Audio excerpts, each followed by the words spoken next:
अस्सलाम वालेकुम बच्चे, कैसे हैं सब लोग? अफसोस सब ठीक होंगे। आज हम फर्स्ट ईयर के physics according to new syllabus chapter 7 देखेंगे। Topic applications of Doppler effect के हम लोगों ने डॉपलर इफेक्ट जो पढ़ा था उसको कहाँ कहाँ पे हम अप्लाई करते हैं, उसकी यूजेस क्या, एप्लीकेशंस क्या हैं। ठीक है, तो डॉपलर इफेक्ट हमने पढ़ा क्या था? हमने डॉपलर इफेक्ट के बारे में पढ़ा था कि फ्रिक्वेंसी में जो चेंज आता है, apparent change in frequency due to relative motion of source or observer. के फॉर एग्जाम्पल ये मेरे पास सोर्स है, साउंड सोर्स है, इससे साउंड वेव्स प्रोड्यूस करवा रहे हैं। आप साउंड वेव्स प्रोड्यूस करवा रहे हैं तो बच्चे मैं कहती हूँ स्टार्टिंग में उन साउंड वेव्स की पर्टिकुलर वेवलेंथ है। वेवलेंथ क्या कहते हैं? दो वेव्स, दो क्रस्ट के दरमियान के डिस्टेंस को कहते हैं। तो ये देखें, ये कांस्टेंट है, तो हमारे पास पर्टिकुलर इसकी वेवलेंथ है।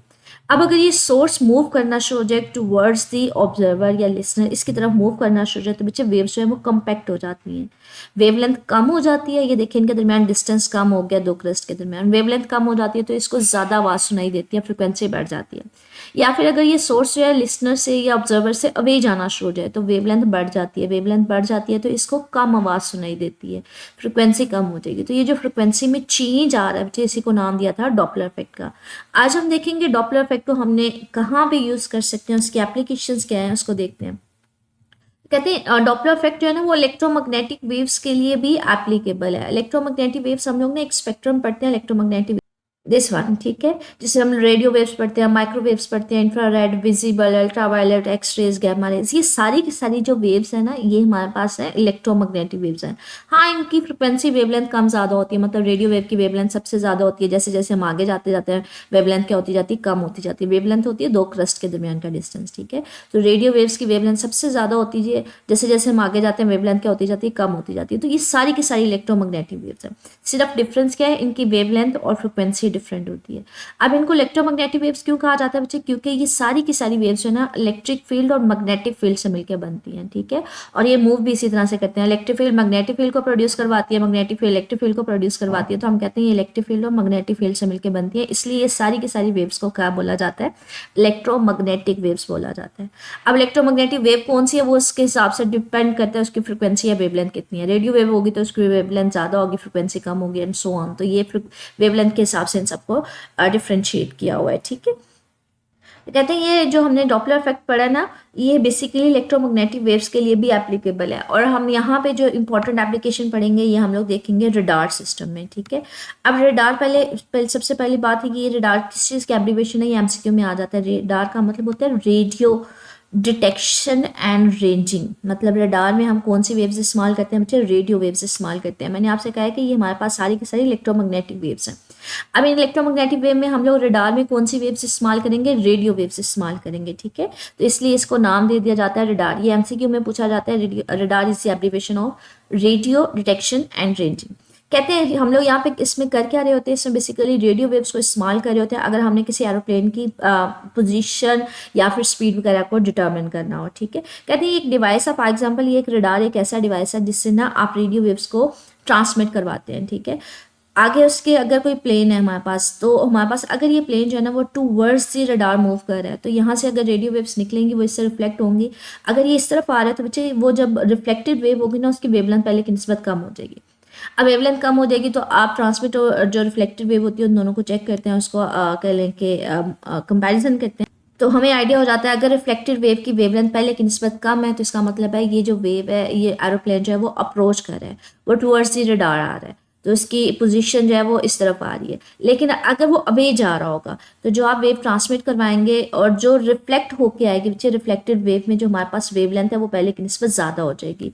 वेवलेंथ ज़्यादा हो जाएगी इसका मतलब है हमें पता चल जाएगा कि वो अवे जा रहा है, क्योंकि हमने पढ़ा था कि अगर टूवर्ड्स जाएगा तो हमारे पास वेवलेंथ कम हो जाएगी, अगर अवे जाएगा तो वेवलेंथ बढ़ जाएगी, ठीक है। तो वो यहाँ पे यही बात कर रहा है कि अगर हमारे पास जो है एरोप्लेन अवे जा रहा होगा तो जो रिफ्लेक्टिव वेव होगी उसकी वेवलेंथ पहले की निस्बत बढ़ जाएगी।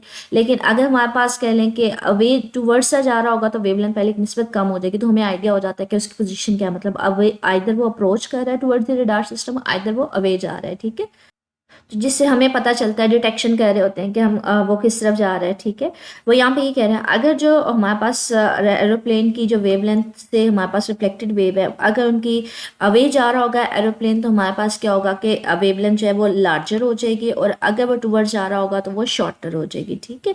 तो इसी तरह से हम कहते हैं हम लोग जो है ना सेम प्रिंसिपल के अकॉर्डिंग जो सैटेलाइट्स वगैरह जो ज़मीन के गिर्द राउंड कर रहे होते हैं, मूव कर रहे होते हैं, उनकी भी स्पीड वगैरह को डिटरमिन कर सकते हैं। बच्चे अगर वेवलेंथ और फ्रिक्वेंसी का हमें पता चल जाता है, चेंज पता शिफ्ट पता चल जाता है कि कितनी वेवलेंथ में चेंज आया, फ्रिक्वेंसी में चेंज कितना है, तो हम स्पीड ऑटोमेटिकली फाइंड आउट कर सकते हैं। ठीक है, और हमारे पास आगे कहते हैं इसको इस्तेमाल किया जाता है सोनार में। ठीक है, अब सोनार किस चीज़ की एब्रीवेशन है, ये एमसीक्यूज में पूछ लिया जाता है। रेडार किस चीज़ की एब्रीवेशन है, सोनार किस चीज़ की एब्रीवेशन है। ठीक है, तो ये हमारे पास बेसिकली एब्रीवेशन। एक्रोनिम का मतलब होता है बच्चे एब्रीवेशन किस चीज़ की है, शॉर्ट फॉर्म किसकी है। बच्चे सोनार होता है हमारे पास साउंड नेविगेशन एंड रेंजिंग। ठीक है, साउंड वेव्स को हम लोग ट्रांसमिट करा रहे होते हैं और जो रिफ्लेक्टेड साउंड वेव्स आ रही होती हैं उससे हम आइडेंटिफाई कर रहे होते हैं किसी भी ऑब्जेक्ट की पोजीशन या लोकेशन वगैरह को। ठीक है, नेविगेशन का मतलब भी यही होता है किसी चीज़ की पोजीशन या लोकेशन को फाइंड आउट करना।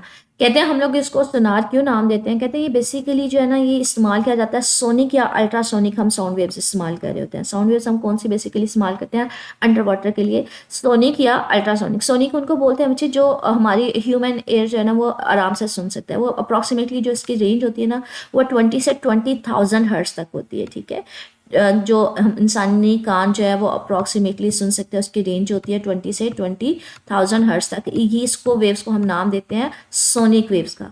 और अल्ट्रासोनिक ऐसी वेव्स होती हैं जो साउंड वेव्स होती हैं जिनको हमारे आम हम लोग नहीं सुन सकते। ठीक है, उनकी फ्रिक्वेंसी उससे ज़्यादा होती है, तो उसकी फ्रिक्वेंसी अगर 20 किलो हर्ट्ज से ज़्यादा होगी तो वो हमारे पास वेव्स कौन सी होंगी, वो अल्ट्रासोनिक होंगी। अच्छा, ये एमसीक्यू उसमें पूछ लिया जाता है सोनिक वेव्स की फ्रिक्वेंसी रेंज क्या होती है, अल्ट्रासोनिक की क्या होती है। ठीक है, तो कहते हैं अंडर वाटर हमने अगर कोई चीज़ जो है उसकी रेंज फाइंड आउट करनी है, किसी ऑब्जेक्ट की स्पीड फाइंड आउट करनी है, उसकी लोकेशन फाइंड आउट करनी है, तो हम लोग कौन सी वेव्स को ट्रांसमिट करवाते हैं, सोनिक या अल्ट्रासोनिक वेव्स को। ठीक है, अंडर वाटर इन दो वेव्स को इस्तेमाल करते हैं। तो कहते हैं यहाँ पे बेसिकली इसमें प्रोसेस क्या हो रहा होता है सोनार में। सोनार में कहते हैं हम लोग सोनिक अल्ट्रासोनिक वेव्स को ना ट्रांसमिट करवाते हैं और उनके पाथ में अगर कोई ऑब्जेक्ट आता है तो वो उससे जो रिफ्लेक्ट बैक होकर हमारे पास एक्विस्टिकल इको आएगी, उसके कंपैरिजन से हमें पता चल रहा होता है हम चीज़ों को डिटेक्ट या उनकी प्रेजेंस को फाइंड आउट कर रहे होते हैं। लाइक हमारे पास सबसे पहली बात इको होती क्या है बच्चे, आपके पास फॉर एग्जांपल कोई आप साउंड वेव्स प्रोड्यूस करवा रहे हो, फॉर एग्जांपल ये पर्सन बोल रहा है तो इसने साउंड वेव्स जो है वो ग्रीन कलर में इसकी साउंड वेव्स को शो किया हुआ है। उसके बाद में अगर कोई ऑब्जेक्ट आ जाए, जैसे कोई वॉल आ जाए, तो उससे साउंड वेव जब रिफ्लेक्ट होकर आती है ना, तो ये रिफ्लेक्टेड जो वेव है अगर ये थोड़े टाइम बाद आएगी तो ये जो रिफ्लेक्टेड वेव है ना ये अलहदा से आपको आवाज़ सुनाई देगी। ठीक है, इसको बोलते हैं इको। ठीक है, कि आपने जो वेव्स प्रोड्यूस करवाई अगर उसके पास में कोई ऑब्जेक्ट आ जाता है तो वहाँ से जो रिफ्लेक्टेड वेव आती है उसको नाम दिया जाता है इको का। वो अलहदा से हमें आवाज़ सुनाई दी जा रही होती है। तो इसको हम इस्तेमाल कैसे करते हैं, हम लोग जो हमारे कह लें कि अंडर वाटर हम इस्तेमाल करते हैं, हम लोग साउंड वेव्स को ट्रांसमिट करवाते हैं और जब वो रिफ्लेक्ट बैक होकर आती हैं तो हमारे पास ये जो रिफ्लेक्टेड वेव्स हैं ये इको की फॉर्म में प्रोड्यूस होती है। ठीक है, रिटर्न इको इसको नाम दिया जाता है कि जो रिफ्लेक्ट होकर आएंगे वो इको प्रोड्यूस करवाएंगे। इसको इक्विस्टिकल इको बोला जाता है, मतलब जो साउंड वेव्स के रिफ्लेक्शन के बाद हमारे पास इको प्रोड्यूस हो रही होती है। तो हम इससे आइडेंटिफाई करते हैं कि अच्छा हमारे पास डेप्थ कितनी है, अगर समुंदर की मुझे डेप्थ फाइंड आउट करनी है। इसी तरह से अगर मैंने फाइंड आउट करना है कि अंदर समुंदर में कोई हैवी चीज़ तो नहीं पड़ी हुई, कोई इस तरह से ऑब्जेक्ट्स तो नहीं पड़े हुए, तो वहाँ से भी इको से आइडेंटिफाई किया जाता है। ठीक है, तो ये कि अगर हमने रेंजिंग डेप्थ वगैरह फाइंड आउट करनी है, presence of object find out करनी है, तो हम वहाँ पे क्या इस्तेमाल करते हैं, एक्विस्टिकल इको का फिनोमेना इस्तेमाल किया जाता है। ठीक है, इन सोनार में कहते हैं हम लोग डॉपलर इफेक्ट या शिफ्ट यूजुअली कब देखते हैं, अगर हमारे पास जो टारगेट है या फिर जो डिटेक्टर जो साउंड वेव्स को डिटेक्ट कर रहा है और सेव कर रहा है, अगर उनके दरमियान कोई रिलेटिव मोशन है तो आप स्पीड को भी फाइंड आउट कर सकते हैं कि अगर टारगेट अवे जा रहा है तो कितनी स्पीड के साथ जा रहा है, और अगर टूवर्ड्स जा रहा है तो कितनी स्पीड के साथ जा रहा है, तो आप टारगेट की स्पीड को भी डिटरमिन कर सकते हैं। मतलब अगर फ्रिक्वेंसी में चेंज आएगा, टूवर्ड्स जा रहा होगा तो फ्रिक्वेंसी हमारे पास ज़्यादा हो जाएगी, अगर वे जा रहा होगा तो फ्रिक्वेंसी कम हो जाएगी। कहते हैं इसको बेसिकली इस्तेमाल कहाँ पे किया जाता है, इसको अगर आपने लोकेशंस ऑफ सबमरीन्स फाइंड करना है, अगर आपने सबमरीन्स में वेपन्स वगैरह को कंट्रोल करना है वहाँ पे इसको इस्तेमाल किया जा सकता है, या फिर माइंस हंटिंग या डेप्थ ऑफ सी को डिटरमिन करने के लिए भी इस्तेमाल किया जाता है। लाइक मैंने आपको बताया भी था, पहली बात वही कि हम इसको depth of sea find out करने के लिए इस्तेमाल करते हैं कि आप क्या करते हैं, आप साउंड वेव्स जो है सोनिक या अल्ट्रासोनिक वेव्स को ट्रांसमिट करवाते हैं और जितनी डेप्थ से जाके वो रिफ्लेक्ट होके आएगी हम रिफ्लेक्टेड वेव और ट्रांसमिटेड वेव का कंपैरिजन कर लेंगे। ठीक है, तो हमें आइडिया हो जाता है कि डेप्थ कितनी है सी की। इसी तरह से वो कहते हैं हमारे पास अगर कोई बहरी जहाज आ रहा है और हमारे पास सबमरीन जो पानी के अंदर चलती हैं उसकी डिटेक्शन को भी हम फाइंड आउट कर सकते हैं कि हमारे पास हम साउंड वेव्स अल्ट्रासोनिक सोनिक या अल्ट्रासोनिक साउंड वेव्स को मर्ज आउट करवाते हैं, ट्रांसमिट करवाते हैं, और वो जो रिफ्लेक्ट होंगी यहाँ से उसके साथ कह लें रिफ्लेक्टेड वेव से हम आइडेंटिफाई करेंगे कंपैरिजन से कि अच्छा यहाँ पे अंडर कोई हमारे पास सबमरीन वगैरह तो नहीं है। उन रिफ्लेक्टेड वेव को पिकअप दोबारा से रिसीव किया जाता है, उनको एम्पलीफाई किया जाता है और इको प्रोड्यूस की हो रही होती है, तो उसको आइडेंटिफाई किया जाता है। अच्छा, हमारे पास सबमरीन्स है तो कितने डिस्टेंस के ऊपर एंड सो ऑन। कहते हैं इसी तरह से अगर सबमरीन्स वगैरह कोई हमारे पास वेपन्स वगैरह आप लॉन्च करती है, वो हमारे पास इस हमारे कह लें कि ट्रांसमिट करवाती है या उसको बेचती है, तो वो बेसिकली मूविंग ऑब्जेक्ट्स होते हैं, तो उनकी वेव्स जो होंगी रिफ्लेक्टिव वेव्स वो डिफरेंट होंगी। लाइक हमारे पास कोई इस तरह से जो है हमारे पास लॉन्च किए जाते हैं वेपन्स वगैरह, तो हमें उनसे भी जो वेव्स आ रही होती है, ये ना मूविंग ऑब्जेक्ट्स होते हैं, तो इनकी जो फ्रिक्वेंसी होगी वो डिफरेंट होगी सबमरीन की फ्रिक्वेंसी से। तो इनकी फ्रिक्वेंसी शिफ्ट से हमें पता चल जाता है कि अच्छा कोई कह लें वेपन्स वगैरह वो लॉन्च किए गए हैं, उनको हमने कंट्रोल करना है, ठीक। तो बेसिकली फ्रिक्वेंसी शिफ्ट से हमें आइडिया हो रहा होता है सारा कुछ। कहते हैं इसी तरह से इसको एस्ट्रोनॉमी वगैरह में भी इस्तेमाल किया जाता है कि एस्ट्रोनॉमी वगैरह में अगर हमने पता करना है कोई स्टार या गैलेक्सी वगैरह वो हमारी ज़मीन की तरफ आ रहे हैं, उससे अवे जा रहे हैं, तो किस तरह से हम उसको आइडेंटिफाई करते हैं। कहते हैं इसके लिए हम लोग ने एक वर्ड इस्तेमाल करते हैं ब्लू शिफ्ट और रेड शिफ्ट का। फॉर एग्जाम्पल ये कोई स्टार है जो स्टेशनरी है हमारी ज़मीन के रेफरेंस से, तो इससे ना जो लाइट है वो ऑब्जर्व की जाती है, एक स्पेक्ट्रम हमारे पास आ रहा होता है, लाइट डिफरेंट कलर्स की ना इससे ऑब्टेन्ड हो रही होती है। अगर फॉर एग्जाम्पल ये जो स्टार है ना हमारे कुछ टाइम बाद ये ज़मीन से अवे जाना शुरू कर दे, अवे जाना शुरू करेगा, तो हमारे पास क्या होगी, जो लाइट ज़्यादा आएगी ना वो रेड कलर में आना शुरू हो जाती है, तो हम इसको नाम देते हैं रेड शिफ्ट का। हमारे पास ना इलेक्ट्रोमैग्नेटिक स्पेक्ट्रम में ना जो विजिबल लाइट होती है उसमें 7 कलर्स होते हैं और उसमें रेड कलर की वेवलेंथ सबसे ज़्यादा होती है, और जैसे जैसे हम जाते जाते हैं ना ब्लू कलर की तरफ, तो वेवलेंथ कम होती जाती है। तो अगर कहीं पे रेड कलर ज़्यादा होगा उसका मतलब है वेवलेंथ वहाँ पे ज़्यादा होगी। और हमने ये बात पढ़ी थी कि हमारे पास अगर ऑब्जेक्ट्स है ना वो अवे जाना शुरू कर देते हैं, तो हमारे पास क्या होना शुरू हो जाती है, वेवलेंथ बढ़ना शुरू हो जाती है। इसलिए हम कहते हैं हमारे पास ज़्यादा कलर जो आएगा वो किस तरफ शिफ्ट हो जाएगा, वो रेड कलर की तरफ शिफ्ट हो जाएगा। और अगर जो स्टार है वो ज़मीन की तरफ अप्रोच करना शुरू होगा, तो ये लाइट जो है वो किस तरफ ज़्यादा आना शुरू हो जाएगी, ब्लू कलर की तरफ आना शुरू हो जाएगी, क्योंकि ब्लू कलर की वेवलेंथ क्या होती है, कम होती है। तो इसको हम लोग नाम देते हैं रेड शिफ्ट का और ब्लू शिफ्ट का, ठीक है। तो ये एमसीक्यू में भी आ जाता है, ये शॉर्ट क्वेश्चन में भी आ जाता है। अगर स्टार जो है वो अवे जाएगा तो आपके पास किस कलर की लाइट आती है, रेड कलर की, लॉन्गर वेवलेंथ की। और अगर अप्रोच करेगा तो हमारे पास शॉर्टर वेवलेंथ आती है, और शॉर्टर वेवलेंथ हमारे पास किस कलर में आ रही होती है, ब्लू शिफ्ट में, ठीक है। कहते हैं हमारे पास डॉपलर इफेक्ट की ना एक और हमारे पास एप्लीकेशन है जिसको हम लोग रेडार स्पीड ट्रैप बोलते हैं। इसके जरिए ना हम लोग डिफरेंट ऑब्जेक्ट्स की स्पीड को है वो डिटर्मिन कर रहे होते हैं। इसमें हमारे पास होता है क्या, बेसिकली इस तरह से ना ऑब्जेक्ट्स होते हैं जिनको हम लोग कहते हैं कि स्पीड रडार सिस्टम डिवाइसेस होते हैं। यहाँ से ना आप क्या कहते हैं इलेक्ट्रोमैग्नेटिक वेव्स को ना ट्रांसमिट करवाते हैं। अगर उनके पाथ में कोई ऑब्जेक्ट मूव कर रहा होगा, अगर वो टुवर्ड्स कह ले इस ऑब्जेक्ट की तरफ, डिवाइस की तरफ अप्रोच कर रहा होगा, आ रहा होगा, तो इससे जो रिफ्लेक्टिव वेव होगी उनकी फ्रिक्वेंसी कम हो जाएगी। तो आपको फ्रिक्वेंसी और वेवलेंथ चेंज से उसकी स्पीड का आइडेंटिफाई करेंगे। अगर ये अवे जा रही होगी तो हमारे पास जो रिफ्लेक्टेड वेव होगी उनकी वेवलेंथ जो है वो ज़्यादा हो जाएगी, तो हमारे पास उससे आइडेंटिफाई हो जाएगा फ्रिक्वेंसी वेवलेंथ चेंज से हम स्पीड को डिटरमिन कर सकते हैं। तो यहाँ पे ये चीज़ बात कर रहे हैं कि हमारे पास एक पर्टिकुलर डिवाइस होता है जिससे आप क्या करते हैं, आप इलेक्ट्रोमैग्नेटिक वेव्स, और इलेक्ट्रोमैग्नेटिक वेव्स कौन से इस्तेमाल कर रहे होते हैं, माइक्रोवेव से इस्तेमाल कर रहे होते हैं। ये भी एमसीक्यू में पूछा जा सकता है, ठीक है। उसको ट्रांसमिट करवाया जाता है। अगर तो मूविंग ऑब्स्टेकल है और वो अवे जा रहा है तो उस हिसाब से हमारे पास डॉपलर शिफ्ट आ जाएगा। अवे जाएगा तो वेवलेंथ बढ़ जाएगी, फ्रिक्वेंसी कम हो जाएगी। अगर टूवर्ड्स आ रहा होगा तो हमारे पास क्या करेगी, वेवलेंथ कम हो जाएगी, ठीक है। तो उससे हम स्पीड को भी आइडेंटिफाई कर सकते हैं। ये ऑटोमेटिक होता है, ये विद इन सेकंड्स हो रहा होता है, नैनो सेकंड्स हो रहा होता है, ये कंप्यूटराइज होता है, ठीक है। तो इस तरह से डिवाइस के जरिए आप इलेक्ट्रोमैग्नेटिक वेव्स को, माइक्रोवेव्स को भेजते हैं। अगर कोई ऑब्जेक्ट इसकी तरफ अप्रोच कर रहा होगा तो फ्रिक्वेंसी उसकी ज़्यादा हो जाएगी और वेवलेंथ कम हो जाएगी, जिससे हमें स्पीड का आइडेंटिफाई हो जाता है। अगर इससे अवे जा रहा होगा तो उसके अकॉर्डिंग भी हमारे पास चेंज हो जाएगा। रिफ्लेक्टेड वेव का हम बेसिकली कंपैरिजन कर रहे होते हैं, ठीक है।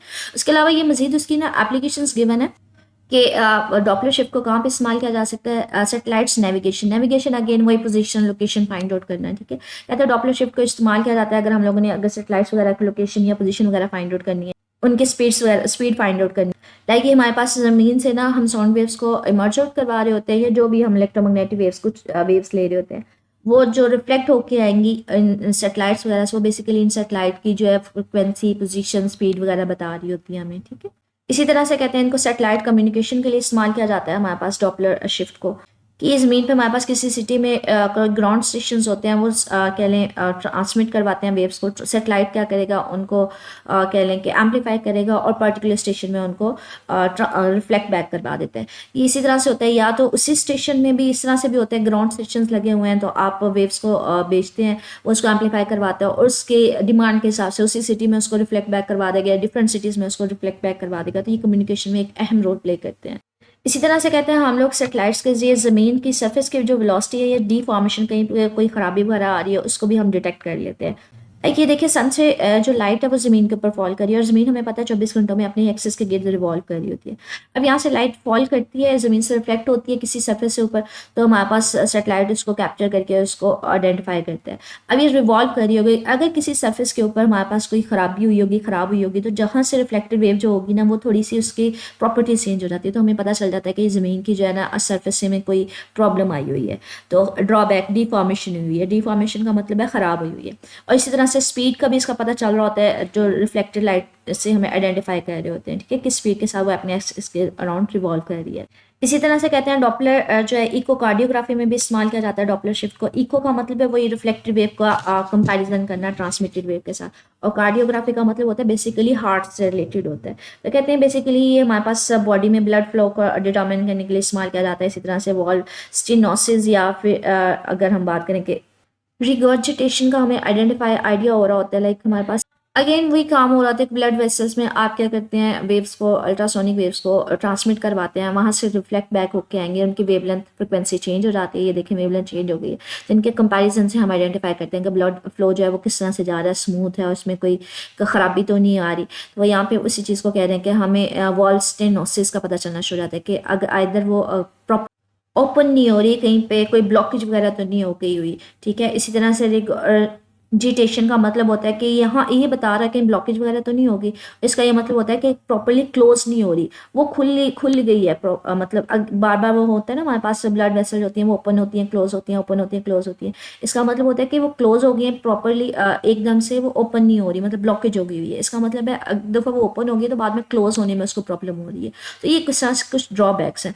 तो ये हमें पता चल रहा होता है जब हम साउंड वेव्स को रिफ्लेक्ट बैक करवा के उनका कंपैरिजन कर रहे होते हैं। तो अब नॉर्मलिटीज़ जो हमारे पास होती हैं, कोई ख़राबी जो हो रही होती है वो हमें पता चल रही होती है कि यहाँ पे वेसल जो है उनका ब्लॉकेज हो गई हुई है, अगर कहीं पे ओपन है तो वो बंद होने में उसको प्रॉब्लम हो रही होती है, तो इसका पता चल रहा होता है हमें। तो कहते हैं अगर हमें ये एग्जैक्टली पता चल जाए कि कहाँ पे वॉल्व वगैरह में ये मसला हो रहा है, तो हम लोग वहाँ पे ना पेस मेकर को प्रॉपरली अप्लाई कर सकते हैं, उनका बेस्ट हम आउटपुट ले सकते हैं। पेस मेकर क्या होता है, बेसिकली हमारे पास ये एक छोटा सा ना एक डिवाइस होता है जो हम लोग कॉलर बोन के पास यहाँ पे इसको अटैच करवाते हैं। ये बेसिकली क्या होता है, हमारी हार्ट बीट को जो नॉर्मल नहीं है हमारे पास, इरेगुलर है, स्लो है, उसको नॉर्मल करने के लिए इस्तेमाल किया जाता है, ठीक है। तो अगर हमें पता चल जाए कि एग्जैक्टली कहाँ पे प्रॉब्लम हो रही है, तो हम वहाँ पे पेस मेकर को अप्लाई कर सकते हैं, ठीक है। वहाँ पे उसको उसके आउटपुट मैक्सिमम हद तक ले सकते हैं, क्योंकि इसकी वॉल्स को उसके साथ अटैच किया जाता है। फिर इसके जरिए आप कहते हैं कि हमारे पास बॉडी की जो सॉरी हार्ट बीट है उसको नॉर्मल किया जाता है। इसके जरिए ना हम लोग कहते हैं कि लो एनर्जी इलेक्ट्रिकल पल्सेस को सेंड किया जाता है, जो हमारी हार्ट बीट को नॉर्मल करने में हेल्प करती है। तो अगर हमें एग्जैक्टली पता होगा तो हम इसको प्रॉपरली यूज़ कर सकते हैं, ठीक है, इसकी आउटपुट मैक्सिमम हद तक ले सकते हैं।